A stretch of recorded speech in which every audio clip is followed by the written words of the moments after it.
Nous avons intitulé N Akoré. En fait, N Akoré signifie simplement la source de celui qui prie. Ça peut aussi être traduit comme la source de celui qui invoque. Alors le mercredi, nous avons parlé sur ce thème, nous avons introduit. Nous avons parlé de la source de celui qui prie. Nous avons démontré que la source en question, c'est le Saint-Esprit de Dieu. C'est lui auprès de qui nous venons puiser de toutes choses. Lui qui est la source intarissable de tout, comme j'ai appris.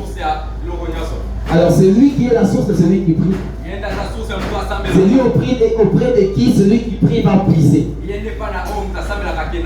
C'est lui que Dieu nous a laissé.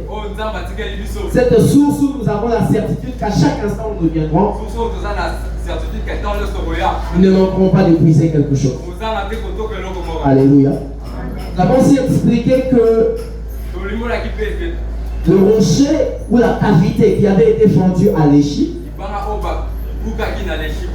c'est-à-dire il y a autre que le ciel qui s'était déchiré afin de laisser couler la source.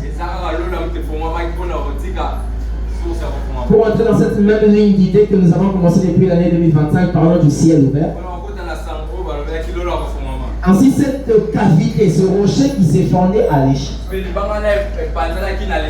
En d'autres termes, c'était aussi le ciel qui s'ouvrait afin de libérer une source. Et cette source qui n'est pas qui était la bénédiction pour toi et moi. Alléluia. Nous avons aussi expliqué que cette source, lorsqu'elle est sortie, elle ne s'est pas asséchée après que Samson ait bu. Nous avons expliqué que la personne qui prie ouvre des brèches et ouvre des portes qui ne se ferment pas après elle. Et des portes qui demeurent même après son existence. Nous avons vu l'exemple de Lévi qui est béni, mais la Bible dit que Lévi est béni depuis le sein d'Abraham. C'est Abraham qui rencontre Dieu, mais Dieu bénit Lévi qui est la troisième génération. Tel est l'héritage de la personne qui cherche Dieu et la personne qui prie. Parce que cette personne ne reçoit pas quelque chose pour elle-même. Et cela est aussi un héritage pour les générations qui viennent après. Alléluia. Celui qui prie, cherche Dieu et ouvre des portes et des brèches. Mais ces brèches ne se referment pas. Elles demeurent même après cette brèche. Nous avons donné la différence entre une brèche et une porte. Pour dire que la porte est préalablement conçue pour servir d'entrée et de sortie. Ce qui n'est pas le cas d'une brèche. La brèche se forme à un endroit où on n'avait pas conçu qu'il y ait une entrée et une sortie. Mais une fissure et une ouverture s'est fait en cet endroit-là. C'est ce qu'on appelle une brèche. Pour dire que la personne qui prie ne vient pas que ouvrir des portes et des fenêtres. Pour dire qu'il n'ouvre pas que la porte là où on avait déjà prévu une porte. Non. Et la personne qui prie même à un endroit où on n'avait pas préalablement conçu qu'il y ait une ouverture. À cause de la prière, une brèche et une ouverture peut être faite. Alléluia. Ainsi, celui qui prie est capable d'ouvrir des portes, même là où on n'avait pas prévu qu'il y ait une porte. Nous avons aussi dit que de même, on ne peut pas séparer la source d'avec le rocher. Parce que la source sort de la fissure qui s'est faite dans le rocher. Nous avions expliqué que la source est le Saint-Esprit de Dieu et que le véritable rocher c'est Jésus-Christ. Et de même qu'on ne peut pas séparer la source avec le rocher, on ne peut pas vivre le Saint-Esprit lorsqu'on est loin de Christ. Alléluia. La seule façon de vivre le Saint-Esprit c'est d'être attaché au Christ. Seul celui qui a le rocher en lui peut avoir la source qui sort de son rocher. Christ dit dans Jean chapitre 7 verset 37 à 39. Il dit, celui qui croit en moi, des fleuves d'eau vive jailliront de son sein. La Bible met une précision, il dit, il parlait ainsi de l'esprit qui n'était pas encore venu, Parce que le Fils n'était pas encore glorifié. Par là, nous comprenons que la seule façon que le Saint-Esprit puisse se manifester, c'est que Christ soit préalablement glorifié. Donc Christ n'est pas glorifié, le Saint-Esprit ne se manifeste. Alléluia. L'Esprit ne se manifeste que là où Christ est élevé. Ainsi Jésus pouvait dire, lorsque vous élèverez le Fils de l'homme, c'est alors que vous connaîtrez qui il est. Or, lorsque le Fils de l'homme est élevé, le Saint-Esprit se manifeste. Et c'est l'Esprit qui nous enseigne qui est le Fils. Alléluia. Parce que la mission que le Christ vient, c'est de nous montrer Christ, de nous donner la vérité, de nous révéler qui est en réalité le Fils. De nous donner la force de pouvoir témoigner de ce Fils. De pouvoir parler aux yeux du monde, de leur présenter le véritable Messie. Voyons l'exemple des apôtres qui, avant d'être remplis du Saint-Esprit, se mettent à fuir de devant des personnes qui les persécutaient. Et lorsque l'Esprit vient, les témoignages du Christ ne peuvent pas être cachés. Ainsi, il y a une chose qui est inévitable. Si une personne a peur de témoigner du Christ, il n'y a pas d'autre explication, cette personne n'a pas d'esprit. Parce que quiconque a l'Esprit de Dieu en lui ne peut pas craindre, ne peut pas manquer de témoigner du Christ. Parce que l'Esprit en nous bouillonne. Son désir est de faire valoir le Christ et de faire glorifier Christ. Alléluia. Alléluia. La source de celui qui prie, le Saint-Esprit de Dieu, et qui vient en fait de nous montrer qui est en réalité. Parce que vous regarderez la formulation de notre terre, elle n'a pourri la source de celui qui prie. Vous allez vous rendre compte que dans cette phrase, la source de celui qui prie, il y a trois éléments majeurs. Le premier élément, c'est la source en elle-même. Le deuxième élément, c'est la prière. Et le troisième élément, c'est la personne. Lorsqu'il y a une personne qui prie, lorsqu'il y a une prière et qu'il y a une source, c'est là que notre thème trouve son sens. Ainsi, le mercredi, nous avons parlé de la source de celui qui prie. Nous avons expliqué que c'était le Saint-Esprit de Dieu. Ce soir, nous allons étudier la prière et Samson a fait.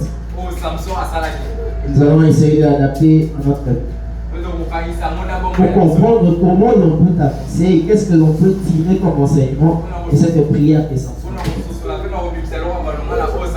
Alors sans plus tarder, nous allons lire les Écritures. Juge chapitre 15, versets 18 et 19, j'ai lu au nom de Jésus.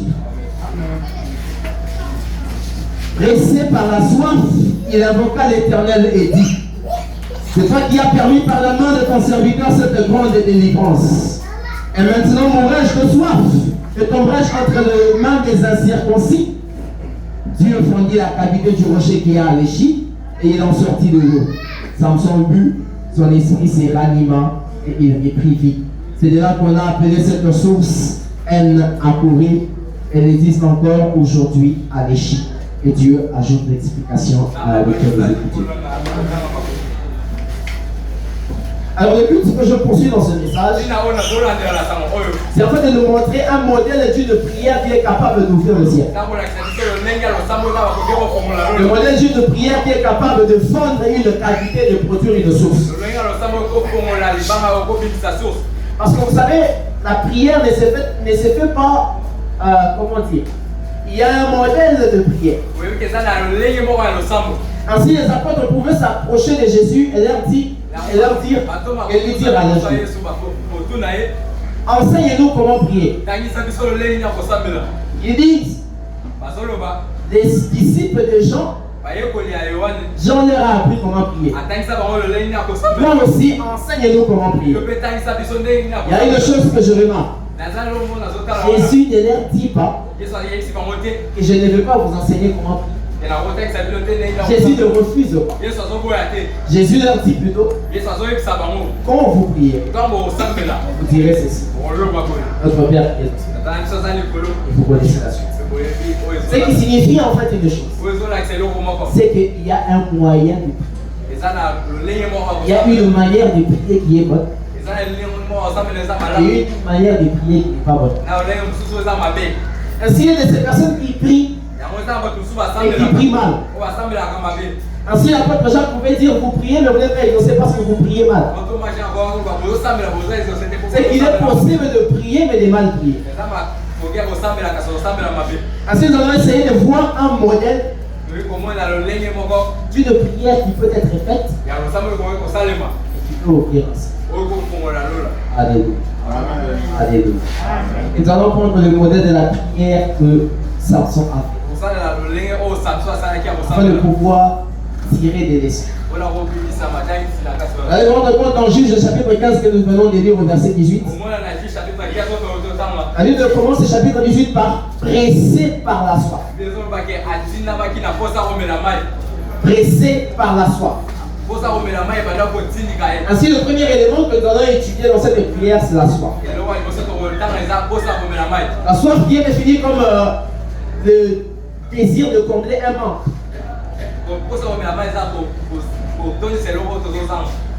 Notamment le manque de l'eau. En fait, la soif, oui. Est-ce qu'on peut dire pour ça? Alléluia. La soif.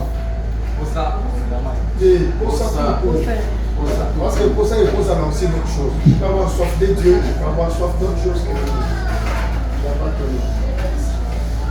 alors la soif, je dis que la soif est le moteur, l'élément moteur qui doit animer notre désir de nous approcher de Dieu.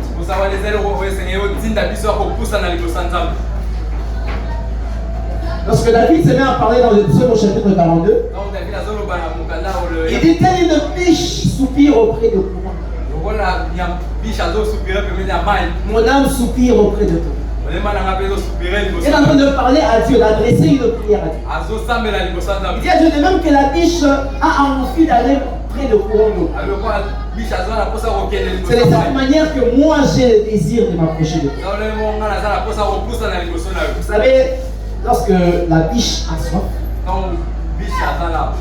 elle est capable d'aller dans une rivière où il y a des crocodiles, où il y a des félins qui veulent le manger.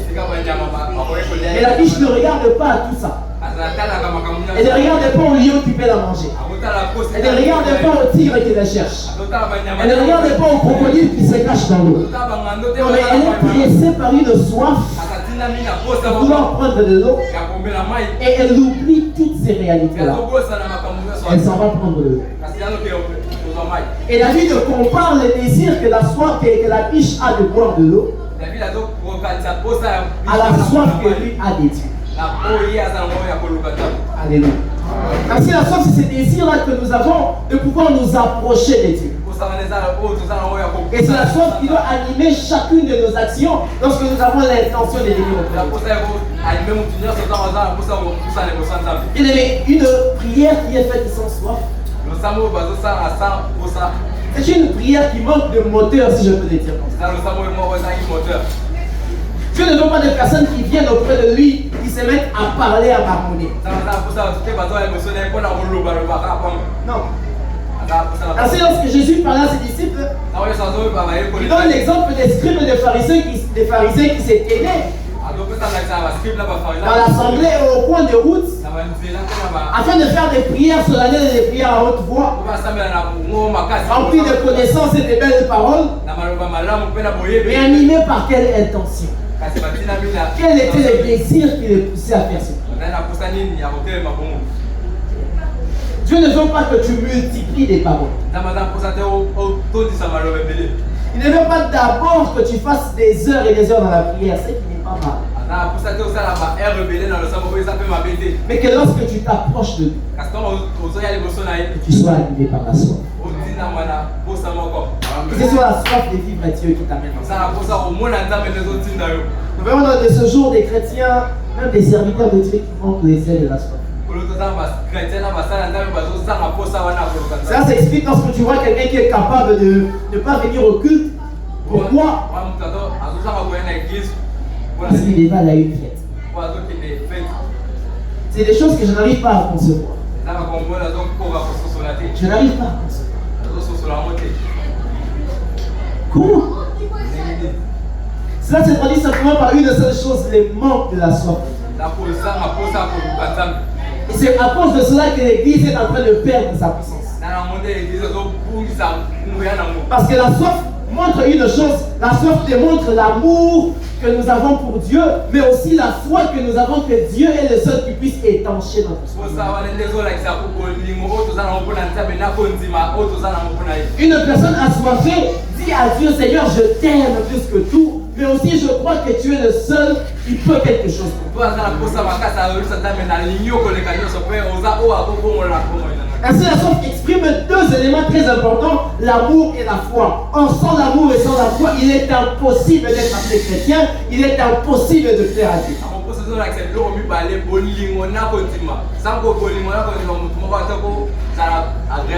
Ainsi, Dieu pouvait dire celui qui n'aime pas n'a pas connu Dieu. Et la Bible ajoute que sans la foi, il est impossible de lui être agréable. Comment tu peux te dire et servir Dieu alors que tu ne montres pas un peu de Dieu? Tu ne montres pas un peu de Dieu.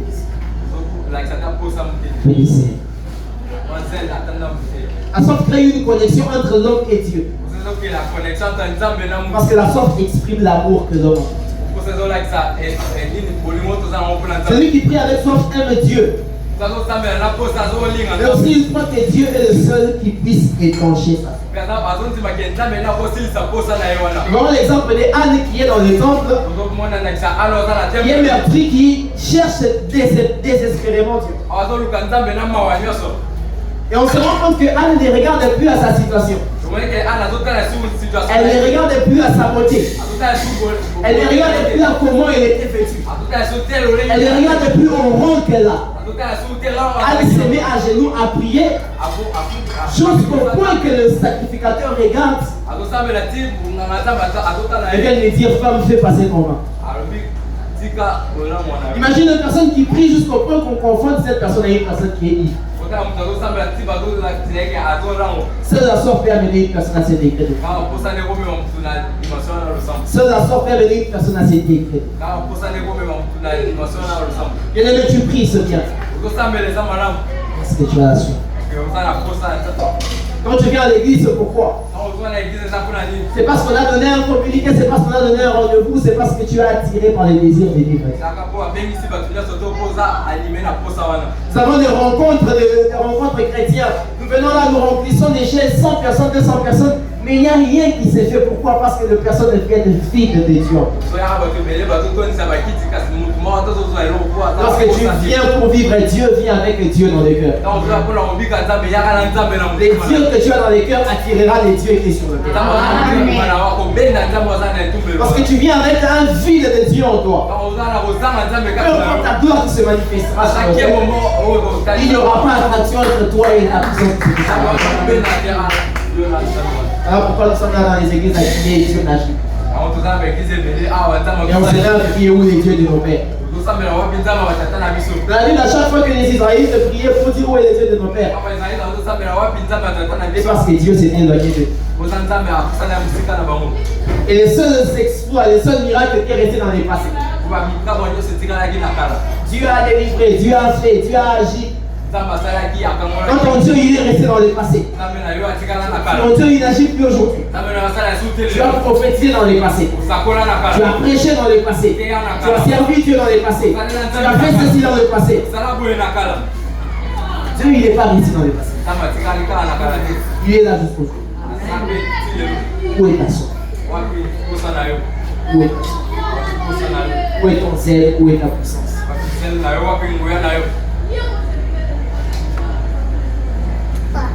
Dieu nous aide.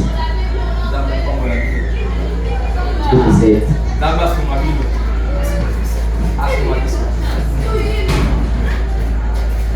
Dieu nous aide. Nous avons besoin d'une église de personnes remplies. La soif de vie. Un désir de vie. C'est là que nous aurons une église puissante. Nous aurons une église puissante. Nous aurons des hommes et des femmes qui auront les désirs de Dieu. Alléluia. Notre passage continue ainsi. Et c'est par la soif, virgule, il invoqua l'Éternel. Après que tu sois venu au devant de Dieu avec les désirs de Dieu, avec la soif dans le cœur, tu vas extérioriser cette soif-là par une prière, une invocation. Alléluia. Alléluia. Invoquer signifie faire appel à une divinité afin qu'elle agisse pour nous ou qu'elle accomplisse un certain désir que nous avons. C'est ce qu'on appelle invoquer. Donc, quand on n'invoque pas n'importe quelle divinité, nous invoquons l'Éternel Dieu des armées. Nous invoquons Jésus. Alléluia. Et l'invocation respecte un rituel. Sans rituel, il n'y a pas d'invocation. La différence entre la prière et l'invocation, c'est que la prière est une demande, alors que l'invocation est un appel. Celui qui prie dit: Seigneur, s'il te plaît, est-ce que tu peux venir agir? Celui qui invoque dit: Seigneur, viens agir. Alléluia. Amen. Est-ce que tu comprends la différence? Celui qui prie demande. Celui qui invoque appelle. Ainsi, lorsque Dieu parle, il dit: invoque-moi, je te répondrai. Parce que l'invocation est un appel qui est lancé au ciel. Celui qui invoque sur la terre lance un appel dans le ciel. Et lorsque cet appel est lancé, Dieu dit qu'il répondra. L'invocation est un appel que nous faisons. Alléluia. Alléluia. Mais il y a une chose, c'est qu'on ne peut pas invoquer Dieu tant qu'on n'a pas la même nature que lui. Tant qu'on ne parle pas le même langage que lui. Il est impossible d'invoquer Dieu alors que tu n'as pas la même nature. Chaque fois que Dieu devait se manifester au milieu du peuple, il leur disait à l'avance: sanctifiez-vous. Parce que la nature de Dieu, c'est la sainteté. Dieu est saint. Ceux qui s'approchent de Dieu doivent être saints. Dieu ne peut pas invoquer Dieu dans un état d'essuie. Non.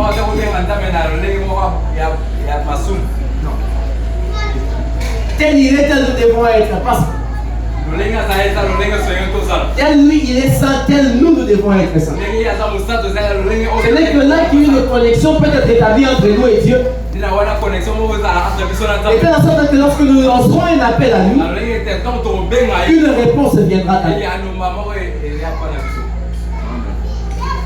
Quel est ton état? La sainteté n'est pas facultative pour un chrétien. C'est-à-dire que tu n'as pas le choix d'être saint ou de ne pas être non. Dès lors où tu décides de te dire je choisis de répondre à l'appel du Christ, la sainteté devient une nature et une obligation. Il est inconcevable de voir un chrétien qui s'appelle enfant de Dieu et qui ne marche pas dans la vie. Ça ne se conçoit pas. Ça ne se conçoit. Parce que la sainteté, c'est la nature de Dieu. Et si nous nous appelons des dieux, si nous nous appelons enfants de Dieu, nous devons manifester cette sainteté. Parce que certes, oui, Christ à la croix nous a sanctifiés. Par son œuvre de la croix, nous avons passé, nous avons changé de nature. Nous ne sommes plus des pécheurs, maintenant nous sommes appelés enfants de Dieu. Mais nous devons manifester cette sainteté. Bien aimé, notre vie chrétienne, ce n'est pas pour Dieu d'abord. Non. La vie chrétienne que nous menons, c'est pour les païens.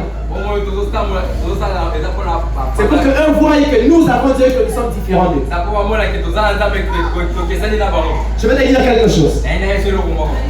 Si tu es patron, les meilleures personnes qui doivent témoigner de ta chrétienté, ce sont tes employés.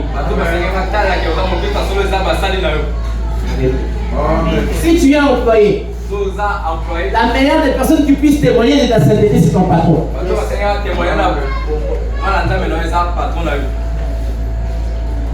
Si tu es enfant, tes parents doivent témoigner.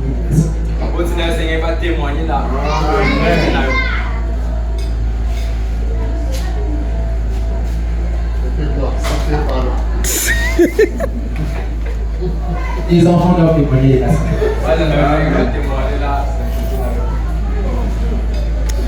Parce que ce sont les personnes qui te côtoient, ce sont les personnes qui ont le temps avec toi. La sainteté, ce n'est pas pour qu'on vienne la montrer ici entre nous. Non. C'est lorsqu'on est dehors qu'on doit montrer que nous sommes saints. La vie chrétienne, la vie de l'église, ce n'est pas pour la vivre à l'église, c'est pour la vivre dehors. Ce n'est pas dans ces quatre murs ici que nous allons vivre la sainteté ou la vie chrétienne. C'est quand tu es à l'université. C'est quand tu es à ton lieu de travail. C'est quand tu es à ce marché-là. C'est quand tu es en route en train de rouler. C'est quand tu fais les transports. C'est quand tu fais X, Y choses, c'est là que l'on va voir que tu es chrétien. Tu ne peux pas vendre au marché, tout le monde utilise des doubles mesures, toi tu utilises aussi une double mesure. Tu ne peux pas être chrétien, tu travailles à un endroit où tout le monde vole, toi aussi tu voles. Encore sommes-nous chrétiens si nous vivons chrétiens. Bien aimé, la sainteté ou la sanctification, ce n'est pas le fait d'être mou, de mettre des chemises, pantalons, tissus enfilés, cravates et ou soit de mettre des robes jusqu'en bas. Non, la sainteté doit se montrer par tes œuvres, par tes actions.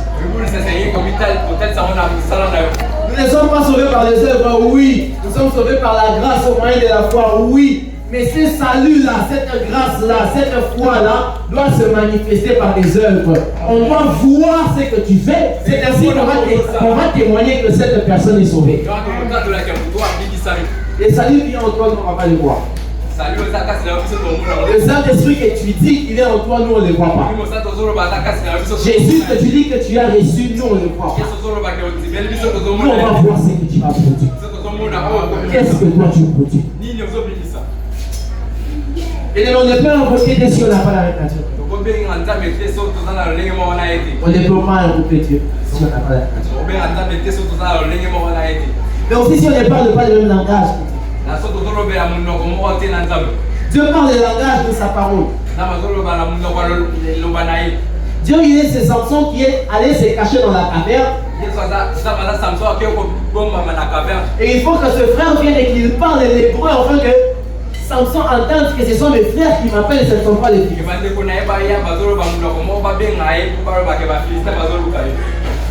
Dieu il est caché là. Parce qu'on devons discuter avec lui. Et moi de trouver ça. Parler le même langage. Il y a une chose que j'aime bien. Lorsque Dieu parle à Josué, dans Josué chapitre 1 verset 8. Dieu dit à Josué que ce livre de la paix ne s'éloigne point de ta bouche. Je ne dis pas que ce livre ne s'éloigne pas de tes yeux. Ou ne s'éloigne pas de ton cerveau. Parce que souvent on explique cela qu'il faut beaucoup lire la parole de Dieu. Avoir la connaissance de ce livre de la loi. La Bible est claire, elle dit que ce livre de la loi ne s'éloigne point de ta bouche. Alléluia. Alléluia. Qu'est-ce que cela signifie? c'est que lorsque toi tu lis ce qui est écrit dans ce livre de la loi, et ça entre dans ton cerveau, il faut que tu déclares ça. Tu dois déclarer ce livre de la loi. Parce que la Bible dit qu'il ne s'éloigne point de ta bouche. C'est-à-dire, à tout moment dans ta bouche, il faut que la loi de Dieu soit dite. C'est alors que tu réussiras. La Bible étant tout de la volonté de Dieu pour nous. Ainsi, une prière d'invocation c'est fait avec la parole de Dieu dans la bouche. Nous invoquons Dieu avec ce qu'il nous a déjà dit. Bien-aimé, que ce livre de la loi ne soit ta bouche. À chaque instant, chaque moment de ta vie, prononce ces paroles. Ne lis pas seulement, ne retiens pas seulement. Prononce ces paroles. Parce qu'elles renferment une bénédiction, renferment une puissance, une réalité spirituelle qui dépasse l'entendement de l'homme. Lorsque tu prends ces paroles, que tu te l'appropries et que tu la déclares, et là que l'effet sur toi. Regarde pas ça que devant tes yeux. Regarde pas ça qui est dans ta tête. Déclare ces paroles. Alléluia. Déclare ces paroles. Déclare ces paroles. C'est alors que tu réussis. Dieu exauce sa parole. Dieu exauce sa parole. Sa renommée s'est accrue à cause de l'accomplissement de ses promesses. C'est parce qu'il dit qu'il réalise que sa renommée s'était répandue. Lorsqu'il a dit rappelle-le-lui. C'est un Dieu qui écoute et qui se rappelle toujours de ses promesses, il agira. Lorsque tu invoques l'Éternel, rappelle-lui sa parole. Seigneur, tu as dit ceci. C'est toi qui as dit cela. C'est toi qui as dit je serai le premier, jamais le dernier. C'est toi qui as dit je serai la tête et non la queue. C'est toi qui as dit je serai le premier, non le dernier. C'est toi qui as dit, c'est toi qui as dit. Fais appel à lui. C'est ça qu'on appelle l'invocation. Appeler Dieu à agir. Appeler Dieu à se manifester. Appeler Dieu à se manifester. Et une chose, je l'ai dit ici, c'est que l'invocation répond à un rituel. Et comme tout rituel, il faut qu'il y ait une formule. Et la formule magique que nous avons, on va déjà dit ça. C'est nous n'avons pas d'autre formule magique par laquelle nous n'avons pas d'autre formule magique par laquelle invoquer Dieu afin qu'il agisse. La formule que nous avons, qui nous a été donnée, c'est le nom de Jésus. Jésus dit à ses disciples, tout ce que vous demanderez à mon Père, il dit bien, tout, ce que vous demanderez à mon Père, en mon nom, il vous le donnera. Ainsi nous avons la certitude qu'à chaque fois que nous appellerons Dieu, qu'à chaque fois que nous invoquerons Dieu, lorsque nous mettrons cette formule au nom de Jésus, ce n'est pas une partie qui sera exaucée. Non, la Bible dit que c'est tout ce que nous demanderons qui sera exaucé. Tu as la certitude d'être écouté et d'être exaucé dans tout ce que tu demanderas lorsque tu feras appel au nom de Jésus. Ce qui signifie le matin que Jésus soit dans ta bouche. À midi, le nom de Jésus dans ta bouche. Le soir, le nom de Jésus dans ta bouche. C'est la formule qui nous a été donnée. Nous n'avons pas à avoir honte du nom de Jésus. Nous n'avons pas à avoir honte de déclarer au nom de Jésus. Nous prions au nom de Jésus. Nous prophétisons au nom de Jésus. Nous chassons les démons au nom de Jésus. Nous faisons les miracles au nom de Jésus. Nous accomplissons des prodiges au nom de Jésus. Tout ce que nous faisons, c'est par le nom de Jésus. Parce que c'est le nom qui nous a été donné. Oh, il ne nous a pas été donné un autre nom par lequel les hommes puissent être sauvés. Seul le nom de Jésus nous a été donné. C'est cette formule magique que Jésus, que Dieu nous a laissé afin de pouvoir invoquer Dieu. Lorsque nous invoquons Dieu, nous invoquons Jésus. Et j'ai une bonne nouvelle pour toi. C'est qu'à tout moment, peu importe le lieu, peu importe le temps que ça va durer, tant que tu appelleras Dieu au nom de Jésus-Christ, l'Éternel de Dieu te répondra toujours. Et tout ce que tu demanderas, tant que c'est au nom de Jésus que tu le fais, Dieu te l'a.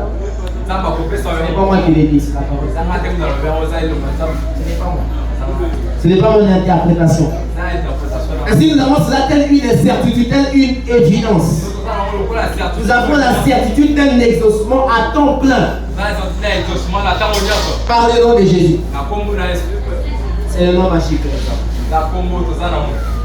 Tout ce que nous faisons, nous le faisons. C'est au nom de Jésus. Bien-aimés, les prostituées n'ont même pas honte de se tenir en route pour appeler. Les voleurs n'ont pas honte de voler les gens en cours de route et pendant la journée. Comment toi tu as honte? Il y a ces chrétiens qui se cachent dans la société au bas et battent dans la rate.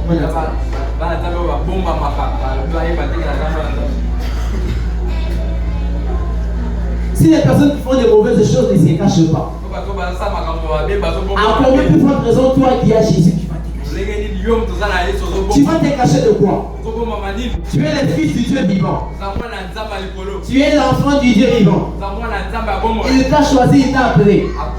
Il t'a donné le nom de Jésus, telle la certitude de recevoir toutes choses. Et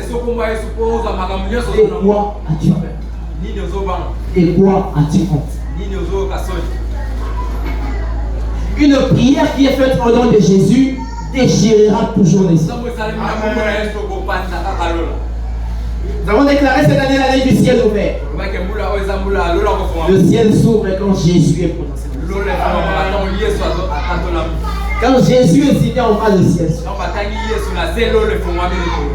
Quand on fait appel à Jésus, on voit le ciel s'ouvre. Lui qui est le véritable rocher qui devait être fendu afin que la source puisse couler. Voilà pourquoi ces jours à la croix, Jésus ne pouvait pas mourir entier. Il fallait qu'à un moment qu'on vienne le percer. Parce qu'en réalité, c'était un rocher. Et ce rocher renfermait de l'eau en lui. Et tant qu'il allait mourir entier, il n'allait pas recevoir l'eau qui était à l'intérieur. Alors il fallait qu'à un moment, qu'on aille percer son côté et que l'eau puisse sortir. Parce que c'était le véritable ciel.